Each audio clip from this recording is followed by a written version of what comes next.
അലൈക്കും വറഹ്മത്തുള്ളാഹി വബറകാത്തു. പ്രിയമുള്ള സഹോദരങ്ങളെ, ജമാദുൽ ഊല ഈ പരിശുദ്ധമാക്കപ്പെട്ട മാസത്തിൽ നാം ഓർക്കേണ്ടത് മഹാനായ അഹ്മദുൽ കബീർ റിഫായി തങ്ങളെയാണ്.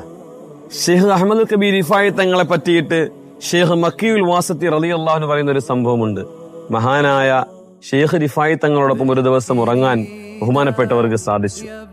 നിംദു മഅ അഹ്മദുൽ കബീർ റിഫായി റളിയല്ലാഹു അൻഹു, അഹ്മദുൽ കബീർ റിഫായി തങ്ങളോടൊപ്പം ഞാൻ ഉറങ്ങിയപ്പോൾ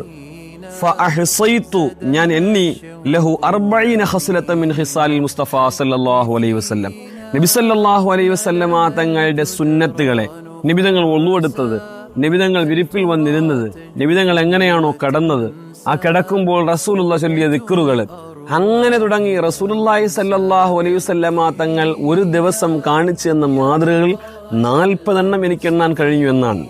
മഹാനായ ഷെയ്ഖ് റിഫായി തങ്ങൾ ഔലിയാക്കന്മാരുടെ ഉന്നത പദവിയിൽ എത്താനുള്ള ഒരു പ്രധാനപ്പെട്ട കാരണം ഹബീബായ മുഹമ്മദ് മുസ്തഫ സല്ലല്ലാഹു അലൈഹി വസല്ലമ തങ്ങളെ അനുധാവനം ചെയ്തതാണ്.